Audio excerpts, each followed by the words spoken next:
System is broken. This week, we're going to focus on how to fix it. And it's time to take our power and rise up and eliminate the fear in love. It sounds so warming. Doesn't sound. I don't just talk stuff and repeat stuff. I'm living this stuff. And you can thank me for covering your astro. Leading out loud. Leading out loud. Leading out loud.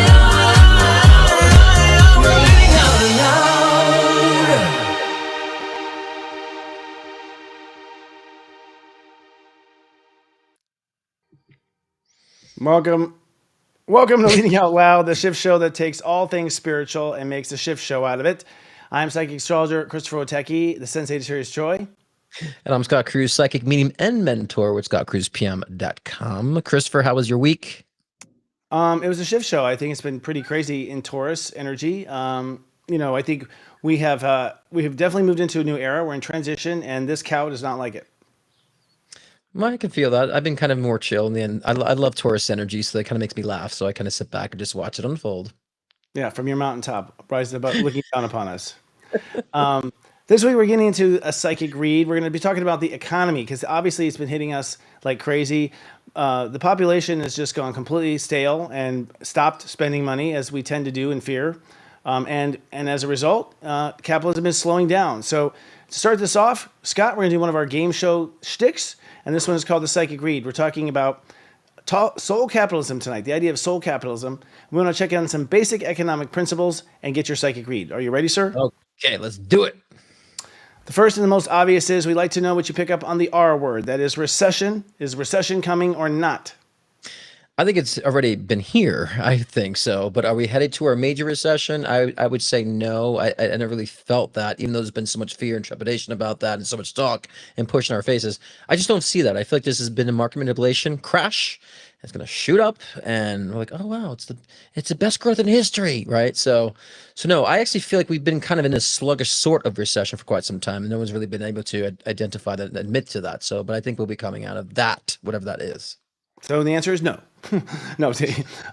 Okay, great. Astrology says we're about to have a boom, and astrology says we have been in a repression, not a recession. What about cryptocurrencies? How will they fare? Crypto is always been, it's been on the rise. It's definitely to me a thing where I've always feel like they've been using crystal currency. Whoa. That's next week's episode. Cryptocurrency. They're using cryptocurrency more so to plan for the digital dollar and to plan for digital currency. So I feel like it's been the kind of the guinea pig to move us into digital currency. So it's not going anywhere. It's actually going to be on the rise. It will be the new norm, I would say. Astrology agrees, I would say, with Uranus and going to Gemini next. What about trade wars? Will they actually happen, or is it just a myth? I think that's I think that they're kind of already started too. I don't think that's anything that's would be new. I think it's something that's been going on already. So I think that will be something in the future too. It feels like the trade war aspect will be something that's I think more obvious and more overt than it has been, to be honest with you. Okay. Astrology does not point towards trade wars either. What about inflation, where things go up for no reason? Kind of said the opposite, but I feel like, the exposure, well, let me clarify. I think like the exposure of that eliminates it. You know what I'm saying? When things come to light, it kind of eliminates it, and then people could start I just think there's been a lot of under the radar, with that. So trade wars or inflation? Which one are you on? Trade wars. I was kind of clearing up what I was saying before about yeah. You're saying it's been there all along, which I think your answer, and then it's going to continue, but in new ways or something. Because it would be exposed, it could be more conscious to people, and then that's what kind of eradicates it because of the awareness of such. Interesting. And inflation, will prices continue to rise? Yes. I mean, there's always been inflation. Let's look at history. The inflation is an actual process. So do I feel like it's going to continue without stopping? Not necessarily, but I think that the inflation is, to me, it's always been a natural current. And so as far as we're looking at the past couple of years, I don't see much of that in the next couple of years from where we're at now. Okay. What so about it's like this? Let's say what? Dips? It's kind of like this, like it's kind of on a steady up incline in that sense, right? And then it kind of will plateau out. And I'm looking at the next couple of years. I think that's what people are most, focusing on is the next few years. So I think there's been a lot of increase, but I feel like it's going to kind of level off a little bit. And of course, it continues to rise as inflation always does. Interesting. But we'll go on that topic in a minute about the inflation. I want to talk about But what about employment versus entrepreneurship? Will more people be moving towards entrepreneurship and less employment? People are definitely moving more toward entrepreneurship. I think honestly, this is what prevents us from having a recession because more people have found since 2020 ways to work from home, ways to start their own businesses, ways to start their own trades. So I feel like actually we would have hit a recession if people did not discover their own entrepreneurship and the accessibility of such because of what we have with social media and online, accessibility. So I say yes times 100 on that. Absolutely, yeah. I feel the same. I mean, the more technology there is, the more you can turn your car into a taxi, and you know, and your Right, house into a right. hotel, and like you can just turn Seriously. all your stuff into anything and just go right into business, right? Right. So it's more and more so that way. It's interesting. I think in the age of Aquarius, that's absolutely the case. Yeah. Entrepreneurship and individuality is probably going to be the mantra, which is kind of full circle, really, because that's how it all started, right? Barter and trade was like one guy or one family trading with another family, and at a market, and it's just like one business to another. Yeah. There's no corporatization or anything like that. So fascinating stuff. Well, we'll talk more about that in Soul Capitalism this week. We're going to talk about finances and the economy and all that sort of thing. But let's talk more about what we know about, Scott, and that is the energies going on the planet. We would like to get your soul read for the predictions this week. What are you picking up on? First of all, what are you picking up on the last week, and how do you see it going forward? Well, I think the last week, and this is I'm taking myself out of the equation of this because I've had a lot of change the last week, but Mm-hmm. I also feel there's been a lot of change for others too, which I think I feel. You know how sometimes you have this like angst energy, you have nothing to do with it, and just kind of like comes out in bad ways and negative ways. I feel like a lot of that energy within the past week, like not directed, energy, misdirected energy. I would feel like it's been a past week. So people may have been bumping heads, people may have been misunderstanding each other over silly things too, and not being heard. So there's been a lot of that kind of miscommunication, misaligned energy the past week, and I feel like moving forward, in the next coming week, a lot of that comes to a resolve. So if there's been a lot of things that have been unresolved with relationships, with financial issues, or even with your work and so forth, there'll be more resolve coming forth in the next week or two. So kind of getting on the up and up. As we approach May, I think a lot of that's going to create a lot more movement too. So I like to look at these phases as ways to kind of pluck out and purge out a lot of the, I would say, anchors in our lives, or the things that are causing energetic distortions in our lives, to kind of clean that up a little bit too. So now's the time to really take advantage of this time to do so, because once that current picks up, a lot of that movement's going to bring you into so many different directions, right? Some people are doing it sooner than others, and some people are doing it later than others. So I think this is kind of within the next within the past, and current and future 2 to 3 month period that I'm talking about. And so, I would say, like I said, the week ahead, prepare for the ship to start sailing, prepare for that, don't start sitting around waiting for things to occur. Now you've kind of released those anchors, prepare yourself for that movement. Prepare yourself, and the movement is what exactly? The life is moving forward again, is what you're saying, or? Well, just things like it's like I was saying before, like the same relationships. If there's been misunderstandings in relationships, they come to a realization, they come to a conclusion. There's an agreement when it comes, especially when it comes to work. If you're trying to be trepidatious about move forward with work and aspects of that, and financially speaking, you'll start seeing more movement ahead with that. So I would say if you're allowing yourself to be in that alignment, not so much, standing back and holding back and just waiting for things to happen, of course, then things will never happen. But with the current, astrological and also energetic currents ahead, I think we need to be taking advantage of that, as we approach into May. Well, put up your sails. There's no question. I mean, the astrology, to me, that tumultuous week last week was the end of Aries, and not just the end of Aries, but kind of the last chance for the old ego to survive. And so I think a lot of Right. the egos that did not want to be put down fought, right, including mine. I Yeah. had my ego that did not want to be put down, and it fought. I'm like, what the fuck are you doing? But it's on autopilot, that ego, that fight or flight. And so I feel like we were wrapping up Aries, but not just wrapping up Aries, but wrapping up the fight or flight ego. Mm-hmm. And I feel like we're basically birthing a new ego, which makes you cranky and like a baby again also, and as we move into a new era. So I did not expect that. It was human design that actually showed me that, and Ra talking about how there's going to be a new root chakra kind of like construction of the human race. It wasn't until I started to feel it, I thought, indeed, that's what's going on. But looking at the planets, I mean, it feels like we have been transitioning from eras for the whole time. I mean, since I met you, Scott, we've been coming out of an era and moving into an era. It's a slow thing. And I think we've been coming out of dark age, past life. What defines an era? Probably what's loaded in your RAM from past lives, all the Right. shit you're going to face and you're going to play out in your life. So we played out all of our RAM. I think we're done with it. Neptune and Pisces going to Aries was the end of it. And there's nothing stored in RAM anymore. And literally, I think what's happening is we are now going to literally have Neptune move into the sign of RAM, and we're going to download a new story. I think we've been downloading a new story for some of Aries now, and I think that new story. I feel that new story actually is Atlantis and Lemuria and ancient stories. I thought it was going to be brand new, but now I'm feeling like we're picking up an ancient timeline. Is what's happening. So what's happening, in my opinion, is that we have a new life that's starting to brew here. And we have people fighting for the old life and the old way. And frankly, everyone's bored as shit with that. We don't want to do it anymore. It's so boring. So everyone wants something, I think, fresh and new. But the astrology shows, that it kind of happens over this weekend. So this weekend, we have the sun. Sun goes went into Taurus last weekend, first of all, April 19th or on Saturday. And so we're now building into the value system. The first 10 degrees of Taurus is values. And so what you value on the inside of yourself. And so people are valuing different things now. They're maybe valuing, freedom. They're valuing, not having to go to an office to work. All sorts of new values about what they want, what they value on the inside.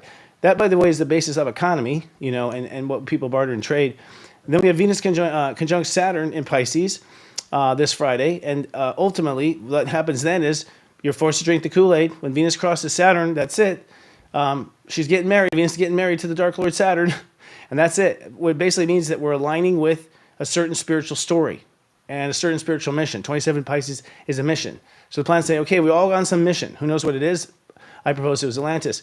And then we have a new moon on Sunday at 7 degrees Taurus. So a new moon in Taurus is basically a new story or a new film being put on the projector. That's a new spiritual inner self that manifests forward.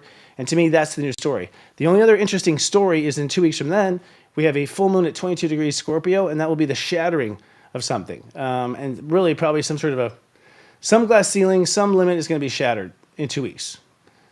So in other words, you concur. Do I? I don't know. So I see where you're talking about things moving forward. I personally have a vision of what that might be, which is I think a new story is moving forward.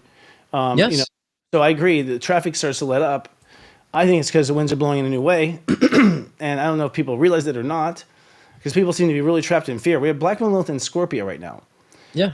The last time she was in Scorpio was when Hillary and Trump were running for the first time in 2016.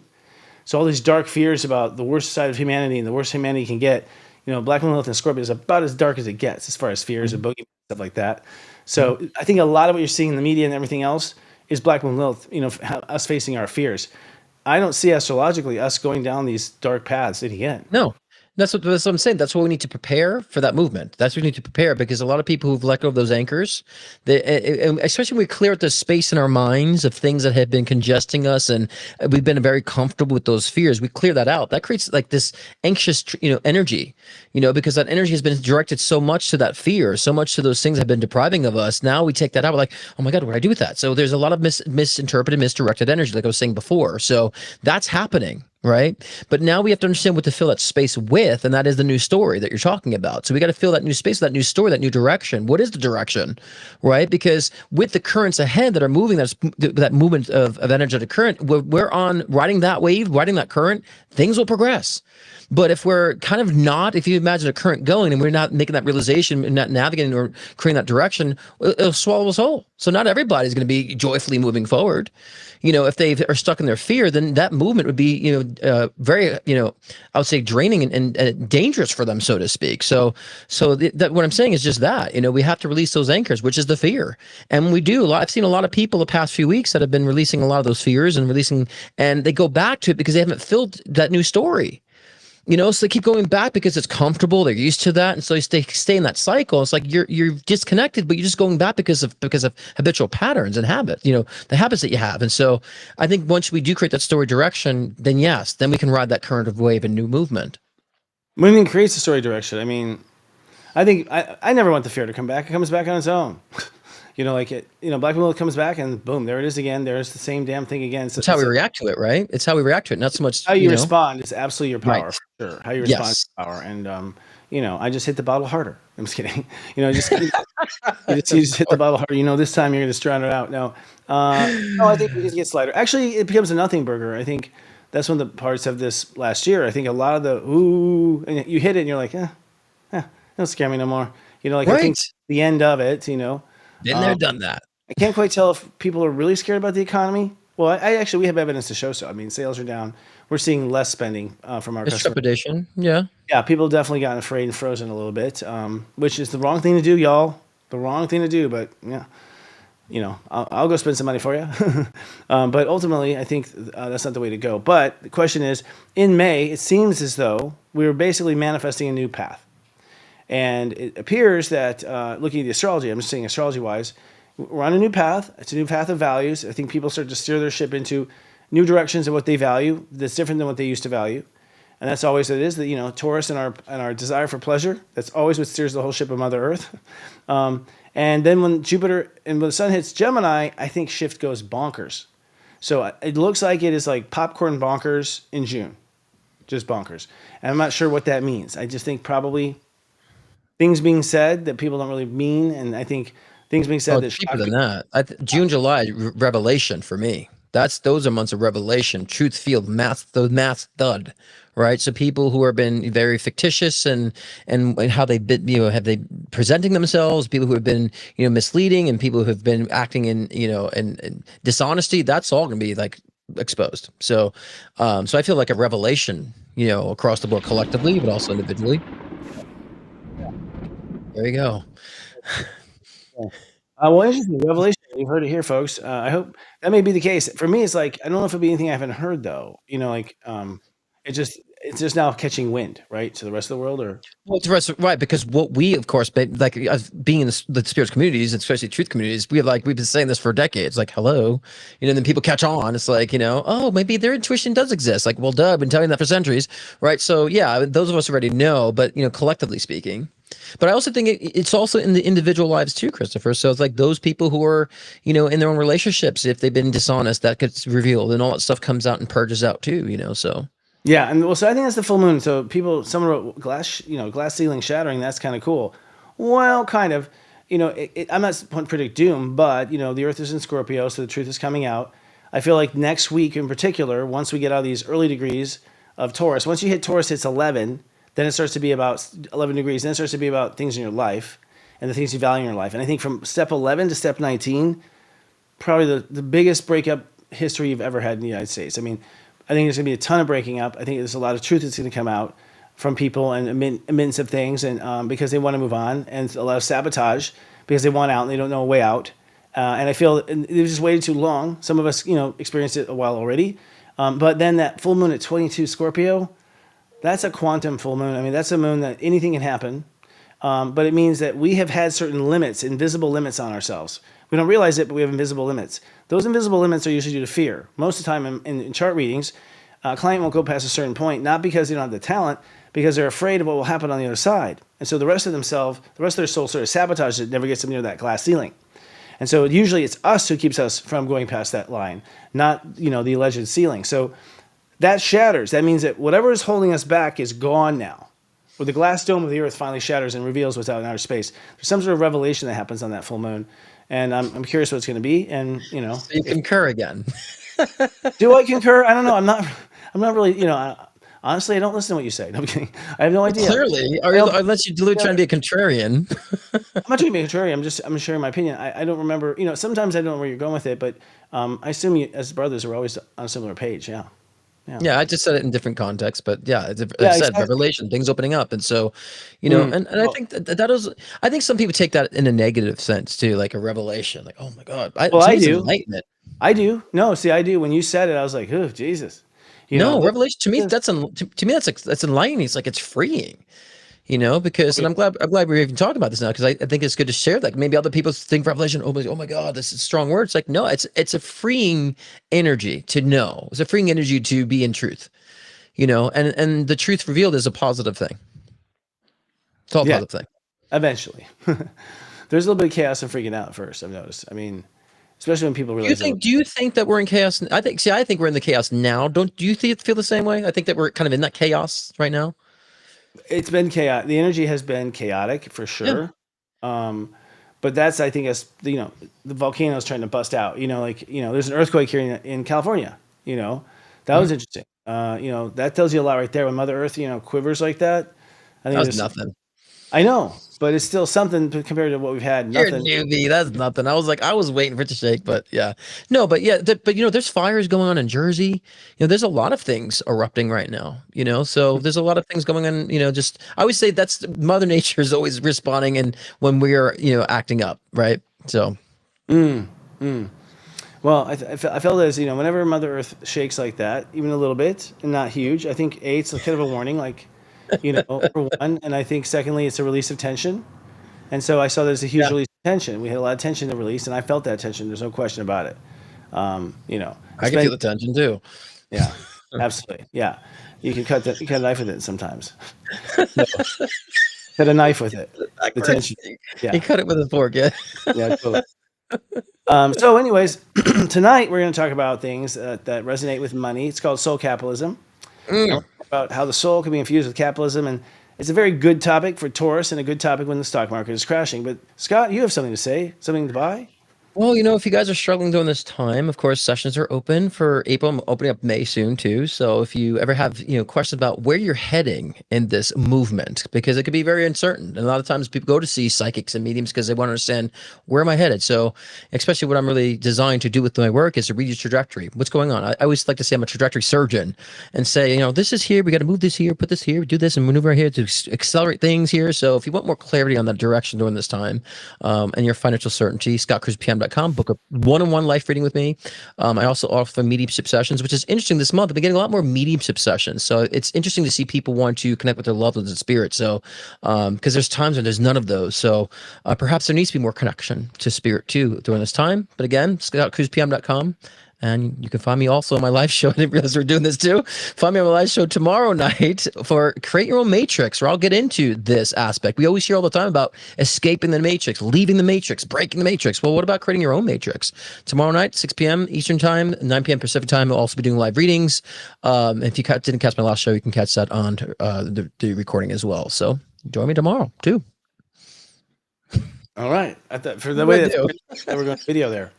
Okay, that's awesome, man. We will join you, and it's going to be an enjoyable time. So it's going to be like really a strip of us, you, me on the nighttime now. Yeah, Right? let's take up the whole week. Come on. We're going to own it. Yeah. So we're talking about soul capitalism today. It's a term I've been dear to my heart for some time. And there's a lot of fear right now with the economy, but we're light workers, so we're going to focus on the solutions and lead out loud.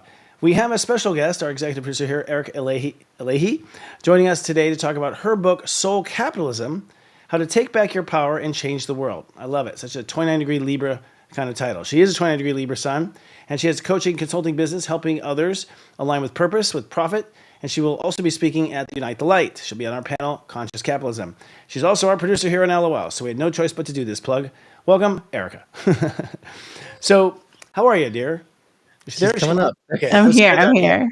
Yay. Hello. Thank Mike is you. live. So I'm just curious before we get into it, is like what inspired you? Because I had no idea you were writing this book.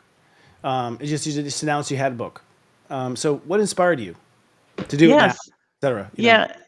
Yeah. So it's a book I've actually been working on for a while. And for me, I had been in the corporate world for, a decade and a half in different executive roles. I've worked in banking and technology and finance. So I've seen a lot of firsthand some of the problems that we have in our capitalist system. And then last year I was, part of a reduction of force layoff and I had time. And so I just put my energy into finishing the book and getting it out there, getting myself out there, starting my business. And for me, the inspiration is really just we need to move beyond. We need to like the way capitalism is now is very predatory, and we need to really get back into using it as a tool, which is when capitalism is working great, there's nothing more efficient out there. Like bringing a solution to market, no one does better. Nothing does better than capitalism.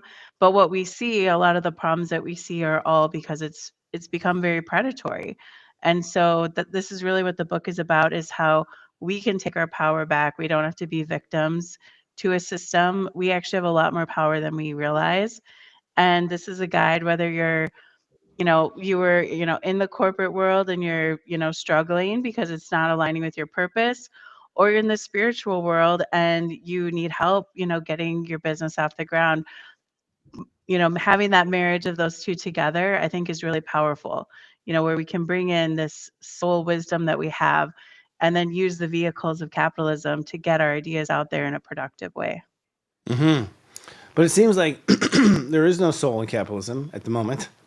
There's no soul in corporations. That's for damn sure. For sure. And a lot of the values of spirituality are contrary to capitalistic values. Like there's a loser. For instance, or win-win is very uncommon. In current capitalism, someone is getting away with murder and someone's paying way too much quite often these days, right? So how do you think do you have any ideas? I'm throwing it out there. I don't either. But like how we get Wall Street to care. Well, I think we have a lot more power when you think about us as consumers. Like if we stop giving money to these corporations and we, Yeah. like even your groceries, right? Buy as local as you can. Yeah. So, like what can you do to try to look at, and part of my book, there's a section on soul budgeting. And, I talk about how you can look at your monthly spending and being like, where am I putting your dollars are money or power? And so where are you directing that power? If you're giving it to the corporations that you don't align with your soul, you're giving your power to them, right? And so you are seeing consumers already starting to care more about like the food that's going in their body. You're starting to see, for example, there may be a company, even like you're in the grocery store, right? And you're in the yogurt aisle, right? You can look at the business practices of the different yogurt companies and you're like, okay, well, this one is more corporate, not really, helping the workers, not really focused on quality. And then there could be another yogurt company. I'll just use Chobani as an example because they're in my book, where Chobani is a yogurt company that they look at all the stakeholders, not just the shareholders, and they've actually made the employees shareholders as well. So a lot of the people who, when you look at the founder of Chobani, he went into a town that had a rundown factory and, it was a very depressed economy. And he went in, he revitalized the community, he provided good jobs for people. And not just the jobs, but also they have a piece of ownership in the company. So that's completely changed the trajectory of all those employees' lives. And then he had the novel idea to be like, wow, people might want protein for breakfast. Like, let's make a yogurt that actually has protein in it, right? And instead of just what Yoplait or some of the other companies are doing, just adding sugar, right? Like they're like, oh, we'll just keep doing sugar, adding more flavors, adding more sugar and different flavor profiles and varieties. It's like, no, they could do something that actually provided a solution, but then do it in a way that uplifted everybody. Yeah. Yeah, yeah. Let it pour out. Well, it's It's yeah, great. because it's all about cost. It's about, it's become more about profit, than actually, because if it's coming from the soul, then it wants to make people healthier, people better, so they would actually be more of a customer. But instead, because we have these corporations that are tied in with big pharma, then it benefits them to just do it cheaply. Doesn't care about the ingredients because then they're connect with big pharma. So I think it's a whole the monopolization that's happened, with these, with companies and with big pharma and politicians too. Primarily is where it's gotten very, I would say, corrupt in that sense. So the question is to you is does that mean capitalism in itself is bad, or is it because there's a yin yang to everything that we're just starting to notice how capitalism has had the negative effects to our economy and also our society? Yeah, I mean, I will. If you go back to, and I'll nerd out a little bit on economics here, but if you go back to Adam Smith, he talked about the efficiencies of markets, and all of that is still true. When you look at the core of capitalism, the markets are very efficient in bringing solutions to the masses, right? Like that is the efficiency mechanism of capitalism is still there. What has happened, we saw it during the robber baron era of America, and then we also saw it even in economic theory with Milton Friedman, who came out of the University of Chicago. He really talked about how the goal should be to maximize shareholder value. So then only the shareholders were the only focus of the business leaders. And you see that, right? Like you're seeing this in corporations now. They only care about the next quarterly earnings. So like what are ways that and then they look at everything just in financial manipulation and spreadsheets. And so, I came from a finance background. Like I was trained in how to do this, right? Like you can go in and be like, wow, if I, lay off a bunch of workers, that's going to help my bottom line and I'm going to be making all this money. And isn't this great? And it's like, no thought of the long-term ability of that company to have those creative people and that creative force there. And then also the actual focus on the consumer, right? Like, how are you bringing new solutions? Like, a lot of times companies won't invest in R&D, right? Because those like, they'll be like, oh, that's an expense that we don't want to take on, that'll mess up our financials. But that R&D is where the innovation happens, and R&D stands for research and development. So that's exactly where that creativity happens, and that's not being invested in. And so, you see it in some ways in startup culture, where like a lot of you see this, the companies are just buying other small companies up, Mhm. because then they don't have to invest in R&D. They'll just buy out this new startup that came out, and then they don't once that company gets bought out, they're not continuing to like invest in R&D and innovate the way they were when they were a startup. Absolutely, and it's harder to compete. I mean, at the point, right, I think the worry now is there's four basic companies in the world. BlackRock is one of them. So all the capital has gone all up and out of the market. There's not a lot of money now, and they basically beat you up with money. They starve your access to money. You can't borrow money. They're starve your access. They're basically going to bully you into selling out, and then acquire that too. And so at this point, I feel I've thought about this a lot. I mean, I stay up and I think about soul capitalism and thinking about capitalism. And I think one thing that would do the trick is that you can't pass on to your children any more than 5% of your wealth. It has to go back to the people. Just like Monopoly, you just turn in the money. That's it. You can race one lifetime and that's it. No Rockefellers. There it is again. Well, like I was saying before, the issue is how it's been that we have this monopoly going on right now. That's been the issue. So Yep. personally, I don't think the question I had before is I don't necessarily feel capitalism is the demon here. Is we're starting to see the negative effects of capitalism that we have to navigate on, right? Because of the monopolization and so forth, that we need to take a stand to bring the soul back into things, but that comes from us. It doesn't. We can't sit back and rely for them to put soul into things. We like Eric was saying before, we show by not spending the money. We hit them in the pocket. That's how we make the change, right? And so we don't feed the big box corporations. We don't feed them, so we don't continue to create this monopolization and complain about capitalism if we're continue to engage with that. So I don't necessarily think capitalism itself is negative or the issue, but if we put the soul back into it, we can be very prosperous altogether, collectively, right? And so that requires change. That requires us to open our eyes and realize what we're fueling. And that is the monopoly that we have here. Because I think it's like three companies that own all these little companies, all these food companies, like three of them. Even when I was doing radio promotions, right? And for one of my songs, it was like two companies that owned like hundreds of radio stations.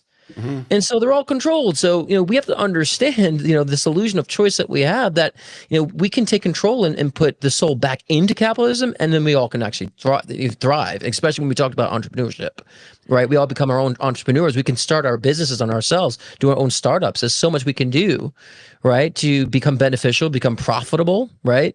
I personally, we were just talking about this before the show. I personally been working for myself, for I think since I was 28, actually, when I started being a music composer, working for myself, not under a company, corporation, and we all have the flexibility, especially now with the accessibility of social media, be able to work from home. My partner's in the other room working with his therapy clients from across the country, right? So we have that accessibility. When we start thinking this way and we start with that soul, like you were saying, Erica, before, then we start building our own culture, in a sense, when it comes to capitalism. And we all can succeed and thrive if we can utilize it that way. Yeah, absolutely. And I think that we also have a lot of illusions that we've been sold, in terms of like, these corporate jobs are so safe, and like, if you go out on your own, it's like so risky and dangerous. And I mean, we've seen it now. Like, it's hard to find a person who's been in the corporate world in the last 5 years who hasn't had a furlough, a layoff, or something, just because the economy's been so unstable. And the toolbox that these financial manipulators have is layoffs, right? They're like, oh, well, this crazy thing is happening, and so now this is a way to get our spreadsheet looking better. We'll just lay people off. And so those corporate jobs are not as secure as they used to be. Like, my mom's generation, she worked for the same company for 42 years. That's not the way the world is now. Those corporate jobs, they lay people off, and then they hire them back, 2 years later or whatever. So like, that is an illusion, that safety that's there. And I mean, personally, I had started my LLC in 2020. So I had started it and then was doing other side stuff. I'm a Reiki practitioner. I was doing Reiki. I was like doing other stuff like that. And now it's like, oh, I can go full time and I'm my own business owner. I can do whatever I want, you know. And I think that there's a lot of freedom you have when you have your own business. You can, you know, if you want to do a couple Reiki sessions a week and then do business consulting or whatever, like you have the freedom when it's your business. And even as we think about what kind of businesses do you want to start, like think about what kind of stuff do you like to do.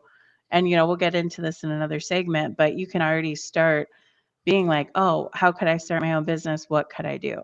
You know?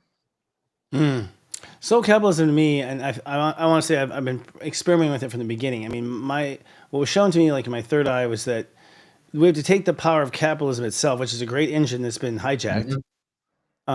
It's just a great turbo engine that's been hijacked by those who have all the money and the resources. That's simple. You know, all the resources, you win, right? That's what monopoly is. I mean, fuck you, Parker Brothers. We've been paying monopoly since we were 5 years old, being trained into this. Not Parcheesi, it was monopoly. But I feel like if you can somehow find an engine where the soul grows, and this is what Serious Joy's real mission statement is to make spiritual growth profitable. That's our line, and that means if we can make spiritual growth a profitable business, it may become infectious. People may copy, and so the race takes off. Because if you can sort of infuse the desire for wealth with the desire for growth, I think something will happen. Now, one thing we found is that, and so far it's true, when people are on their path and they're spiritually growing, there's an energy there that's not in your average employee, right?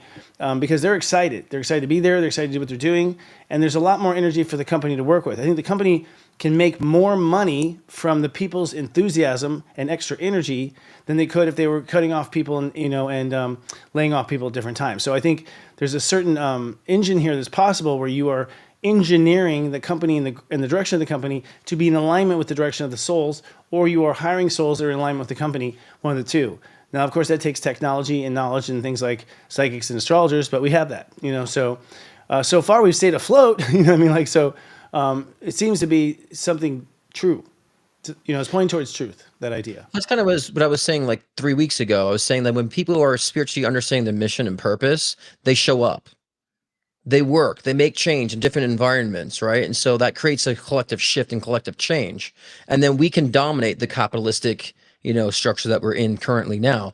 I think it's because a lot of people throughout the decades have been complacent. They just kind of, whatever they're spoon fed on the media news and what they're told what is good and what you should eat, they just follow with it. So I think, being soul capitalist means that you're being conscious.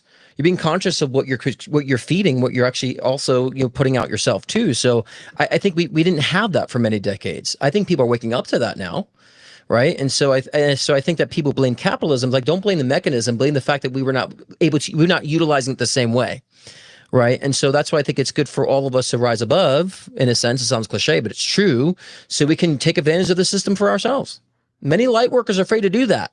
Many light workers are too humble. No, I should be making money. A lot of light workers think they should not be, amping the prices up for the things that they're doing because, they think it's just not humble enough. I'm like, has nothing to do about humble. It's about, you're rendering a service. What is it worth? You create value. It brings in value. That's the beauty about capitalism to me. So we just need to be, I would say, people saying, robots be taking our jobs. Well, yeah, because we should not be focusing on mundane. We got to step outside the box, be more, I would say, inspired about how we can start creating value for the collective. That's what's going to bring, to me, more change and more abundance for the collective than the individual. Yeah, and I'll also say, there's a lot of stuff you have to end up doing when you run a business that maybe you didn't think about, as an employee. And, maybe it's writing emails or whatever, like email marketing, things like that you're like, oh, I've never done this before. I was in finance or whatever. You can use a lot of the tools that are out there now. Yeah. ChatGPT, some of the AI tools, like they give you a starting point, right? And so it's especially with something new you've never done before, you get that at least like, okay, here's my rough draft, and then I can personalize it. I can put my energy into this, but at least I have a format to work with, and it helps me, it saves me, 2 hours of just brainstorming or whatever. So use the tools that we have. I mean, the corporations are using these tools too. Why shouldn't we use them for our businesses to make us more efficient and to get our stuff out there in a more productive way? And I mean, also collaborate too. Like maybe you've never made a website before. Right. I personally know a couple of different light worker type people who build websites, and like they do it in a way that'll align with your energy and all of that. So like you can collaborate with other people, and I think that's something that we're going to be better at when we're soul capitalists than the corporations are. They're not great collaborators. They want to compete. They're in this hyper competition mode. Where we're like, you want to be Pepsi, I'll be Coke of whatever, and that's fine. We can work together. Our audiences are like we're an expansive group of people. We can grow together. Yeah, I think we're it becomes so competitive is when you have no difference. You know, like airlines, for instance, it's very little difference. It's like it's the same. They're both made by Boeing, and Airbus. It's the same interior fabric. It's the same crappy food. It's the same people working the same airlines, and somehow one's better than the other. So I think that's where competition gets really kind of icky. In the lightwork field, I don't believe there is competition because people are drawn to the product that you want, and they're willing to pay for what they want, and there's also always limited supply and practitioner, so the value is a bit higher, I think, than you would see, in the average world. But I agree. I think that where lightwork can get ahead is collaboration because we can help if we help each other, if we have the value set already there. That we're going to need to do something, and this is probably what Unite the Light's about in our Conscious Capitalism panel. We don't have the billions, we don't have the lending power, and we're a small fraction of the population that I happen to think is everyone's going to need around the corner. I don't think AI is going to solve your mental problems. I don't think robots are going to help you overcome your karma. I think it's untouchable for probably decades by technology. That's not arrogance. That's just understanding the depth of the soul. So for that reason, I think we have to get organized. And I think we have to start to come together in certain forms and hold each other's, have each other's back, in this capitalistic world, because that's the only thing we'll be able to leverage, I think, against resources, is each other and collaborating. Yeah, absolutely. And I think, if we want to learn more about soul capitalism, we're going to share a quick clip about my book and then also about We were told the world works a certain way. Chase success, play the game, follow the rules. But what if the game is rigged? What if your power was never really lost, just misplaced? Soul Capitalist isn't just a book, it's a wake-up call, a roadmap for reclaiming your power and rewriting your story on your own terms. Because changing the world doesn't start with a movement, it starts with you. It starts with creating a world that reflects your highest self. Soul Capitalist is a guide back to your truth, a call to awaken your inner power and lead from the light within. Soul Capitalist, how to take back your power and change the world. Available now on Amazon and Barnes & Noble. The Unite the Light Lightworker Summit is reborn in 2025, May 17th to the 19th, reincarnating in Nashville, Tennessee, the capital of country music life. If you live to make the world a better place, we invite you to gather and co-create for 2 days. Day 1, meet curated, heartfelt influencers sharing strategies and innovation. Day 2 calls for conscious conversations. Lightworker power panelists discuss industry urgent topics. And for the first time, you requested, we co-created a third day, a 36-hour, ultra-private, closed-door Whisper Summit. We call it Afterglow, where 2 or more gather, featuring high-wattage leaders of light who share unpublished career advice and trade secrets. It all takes place in the luxurious Gaylord Opryland Hotel, where you may enjoy a full spa, poolside drinks, and tasty dining. And don't miss our Honky Tonk Sumper and Step Networking event happening Saturday night. Wear cowboy attire, feast, and learn astro secrets about you and cosmic allies. Consider this an invitation. Let us celebrate our ascension at the brightest gathering of love in the world. Ticket sales are open now at unitethelight.love. That's unitethelight.love. Awesome. And, let's point out there, you don't have to travel to Nashville to watch and be a part of this. We have Unite the Light streaming tickets now available. We have a lot of people who are also selling as affiliates. And if you want to sell as an affiliate, that would be great to have you. We're going to be streaming the entire event. I mean, we're talking about 16 hours of content plus additional content right from Nashville, Tennessee. So I think it's time that we all plug in. We all stay tuned. And I'd like to hear everyone's opinion out there about soul capitalism and what we do next. That'll be our final panel. And Erica will be on that panel too, incidentally. Yes, it'll be cool. So today we're talking about soul capitalism. There's a lot of fear right now with the economy, but we're going to focus on the solutions. And in this next topic, we're going to shift degrees a little bit in what we're talking about, and let's talk about the idea of moving from an employee to an entrepreneur, and actually starting a business that aligns with your soul capital. A lot of people I talk to are like, "Oh, I can't do that. It's too much for me." It's too much. And I'll tell you, it is a lot to learn in the beginning. It is a lot. But there's also a lot of agencies that are there to hold your hand. But 44% of the new entrepreneurs launch their business while still employed. That's important to know. I launched mine while I was still employed and was fired shortly after. No, I'm kidding. I was laid off, but it was perfect timing. 75% of the world's richest people are entrepreneurs. 15% of the richest are investors. 7% inherited their wealth. 3% sportsmen or actors. And 0% were employees. Whoa. Employees were never the richest. Interesting. And it looks like we have a quote here from Erica. And Yes. do you read that or do I? Yeah, I can read it. Go Yeah, ahead. I'll give you a break. Yeah, so I mean, this is something I discuss in my book too. So at the beginning of America's history, most of the workforce was actually self-employed. So a vast majority, around 80% of Americans, either had their own farms or their own trade that they were employed in at the time of the Revolution. And by 1870, only 1 in 3 in the workforce were self-employed. By 1940, that had decreased even further to 1 in 5 being self-employed. And now it stands at just 1 in 10 who are self-employed or own their own business. One of the interesting things is in the last couple years, since we went from, oh, we lost Christopher. That's weird. Anyway, since we went from after the pandemic, we have seen an increase for the first time in American history, where now it's around 12% as of the end of last year who own their own business. So we went from 10% to 12. So we are starting to see a uptick of people starting their own businesses, and we're seeing it, and it's something that I think is important to see. As you're out there, be like, you're not alone. There's other people who are now starting to be self-employed, and maybe they have another job and then they have a side hustle, but we are seeing this return of entrepreneurs in the data too.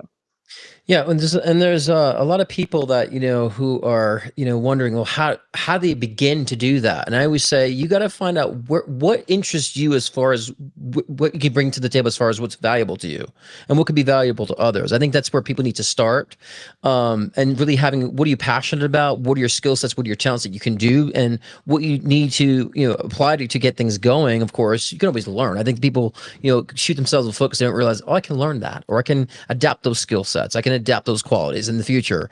But start with the premise of what do you find valuable to you? What do you find, that's unique that you can bring change on? And so when you start there, and I would say passion is always like the fueling, is the catalyst of allows you to push yourself forward, to work for yourself, to do things for yourself in that sense, to where you start saying to yourself, I believe in this idea. I believe in this purpose. And so whether it be a light work or whatever it may be, I think that's where you start getting your brain on board, your intellect on board. It's deriving it from the soul, because your soul purpose and soul expression, it needs to be expressed. And I would say every one of our calling is to change the collective, is to bring light to the collective to certain degrees. It doesn't always mean that you have to be a healer. It doesn't always mean that you have to be working in the spiritual communities. Even those who are interior designers are bringing light to their clients by shifting their avenues. Those who are working in law are trying to bring justice for certain people. It's about finding what the true value that you find within yourself, that you enjoy, what you believe in, your purpose, your morale, and expressing that and bringing value to the collective. Then you start recognizing how you can get that done and put that into action. So if you're trying to put the action first instead of the idea, or at least the direction, but that's how we bring kind of the soul to the equation. And so for me, I working with for corporations when I was like 18, all through my 20s, and being under someone else's job and their purpose, I said to myself, I'm tired of this. I really want to start focusing on what's meaningful for me and bringing that value to the table. And that drive is what got me to understand how to get everything else done. Getting the websites done, getting all the other logistics, handled, and so forth. So I think that's people can start there. The purpose, what's valuable to you. I can bring value to the collective. That will then kind of manifest and morph into more of that direction of how to get it done, more tangibly.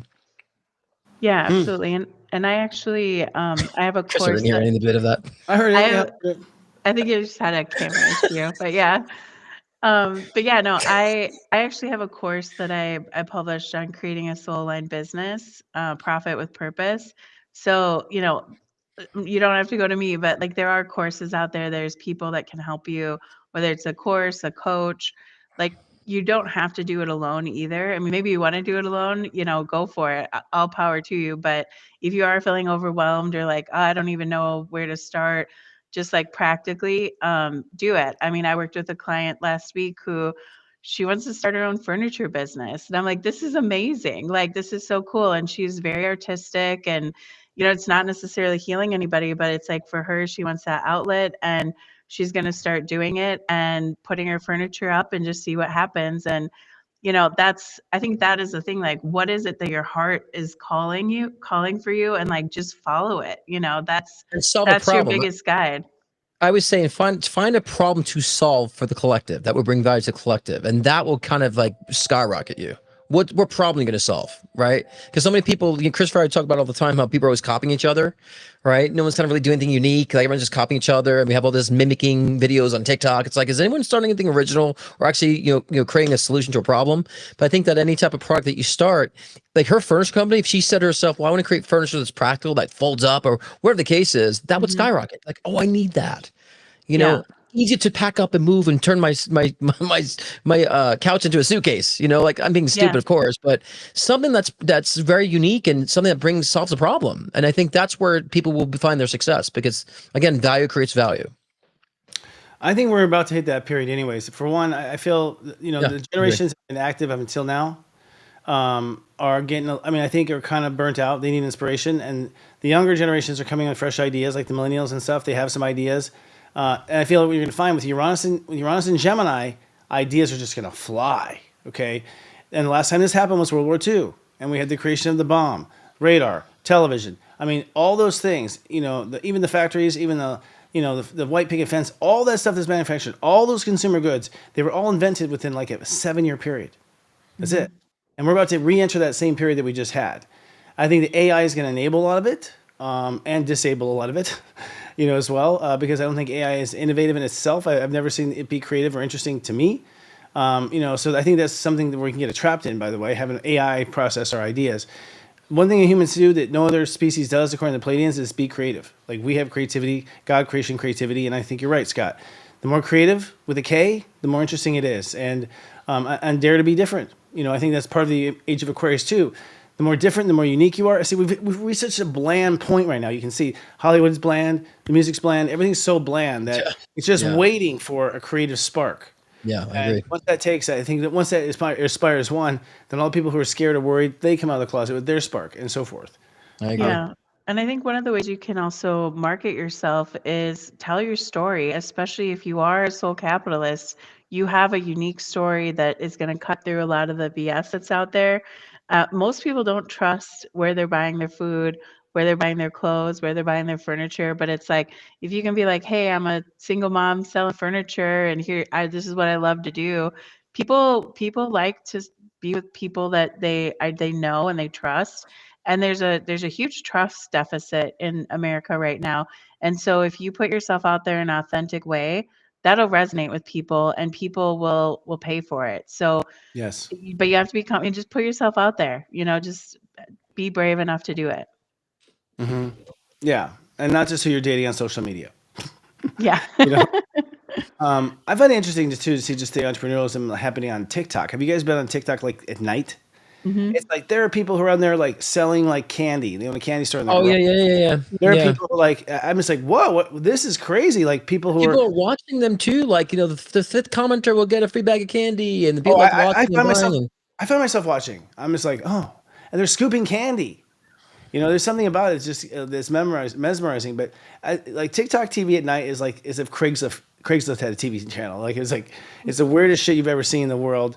But it kind of goes, oh wow, look at how people are being. To me, I'm compelled. It's like people who are like working in like a country that and doing hard labor. They got their TikTok streaming, and you're sitting there watching them do hard labor all day, and they're basically streaming themselves doing hard labor. It's a really interesting kind of moment. It's proof. It's proof that we can take control and do stuff. Because I see people making a lot of money, taking control of that aspect of capitalism, and we have the tools to do it. Yeah, we do have the tools to do it. The other benefit that people don't think about when you go from an employee to an entrepreneur is you have way more tax advantages when you own Ugh. your own business. The amount of write-offs that suddenly open up to you, the way that you can really, I mean, you end up not even having to take home what your salary is because of the tax benefits. So, don't be afraid. Don't be like, oh, well, it's just easier to do taxes as an employee because I just fill this Mm-mm. out. It's like, yeah, it might be easier because it's like you're just checking a box, but taking the time to get your finances organized and being like, okay, here's my expenses, here's how I'm tracking them, having those receipts, all that kind of stuff is going to save you a lot of money down the road and empower your business as you go forward. So Spending a couple definitely $100 on an accountant to do it for you, a good accountant to do your taxes for you at the end of the year and do your write-ups for you, not that big a deal. And true. especially your receipts are all digitalized now. We don't have to like collect receipts in shoeboxes. We can just download our statements. Here you go. Yep. Shirts, anything, Netflix. Here you go. You know what I'm saying? So there's no excuse now, even with taxes. It's easier in that sense Well, to save money and to not give your a money good away. accountant will make their fee back in what they save you. A good accountant will make Exactly. their fee back. Yeah, they should make their money back. They're a good one, So I agree with you, Scott. A lot of it's automated and whatnot. So yeah, I think, and go look and see why Amazon has to pay taxes. You guys have to realize it's designed for people who are in business. I mean, the tax Exactly. code is designed for business owners. It's not designed for employees at all. It's designed to make Right. employees slaves and work it as a collateral against the debt. Mm-hmm. It's human labor is a collateral against our federal debt. That's what income tax is. Yeah. We basically said, well, we'll just tax every one of our citizens and make them work, and that's how we'll pay it off. That's our guarantee. Which is basically saying, if we go bad in the loan, do we just turn into slaves for the World Bank?